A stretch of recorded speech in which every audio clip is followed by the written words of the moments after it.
इस बार देव उठनी एकादशी संत जनों के लिए 1 नवंबर 2025 दिन शनिवार को रहेगी, जबकि वैष्णव जन और इस्कॉन के भक्त 2 नवंबर को मनाएंगे। कार्तिक मास के शुक्ल पक्ष की प्रबोधनी एकादशी को देवउठनी एकादशी और देवोत्थान एकादशी के नाम से जाना जाता है।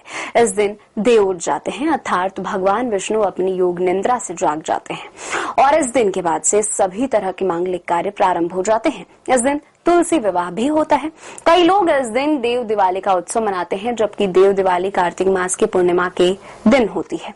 एकादशी तिथि प्रारंभ 1 नवंबर 2025 सुबह 9:11 पर, एकादशी तिथि समाप्त 2 नवंबर 2025 को सुबह 7:31 पर।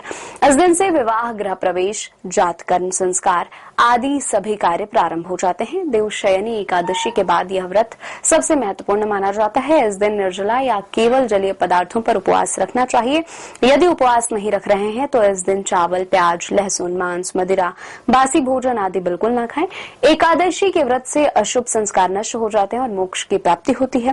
कुंडली में चंद्रमा के कमजोर होने की स्थिति में जल और फल खाकर या निर्जल एकादशी का उपवास जरूर रखना चाहिए। व्यक्ति यदि सभी एकादशियों में उपवास रखता है तो उसका चंद्र सही होकर मानसिक स्थिति में सुधार होता है। देवउठनी एकादशी का व्रत करने से 1000 अश्वमेघ एवं 100 राजसूय यज्ञ का फल मिलता है। पितृदोष से पीड़ित लोगों को इस दिन विधिवत व्रत करना चाहिए। पितरों के लिए यह उपवास करने से अधिक लाभ मिलता है, जिससे उनके पितृ नरक के दुखों से छुटकारा पा सकते हैं। देवउठनी या प्रबोधनी एकादशी का व्रत करने से भाग्य जागृत होता है। पुराणों के अनुसार जो व्यक्ति एकादशी का व्रत करता है उसके जीवन में कभी भी संकट नहीं आता है और उनके जीवन में धन और समृद्धि बनी रहती है। इस दिन व्रत रखकर देवउठनी एकादशी की पौराणिक कथा का श्रवण या वाचन करना चाहिए।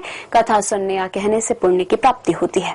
इस दिन शालिग्राम के साथ तुलसी का आध्यात्मिक विवाह देवउठनी एकादशी का होता है। इस दिन तुलसी की पूजा का महत्व है। तुलसी दल अकाल मृत्यु से बचाता है। शालिग्राम और तुलसी की पूजा से पितृदोष का शमन होता है।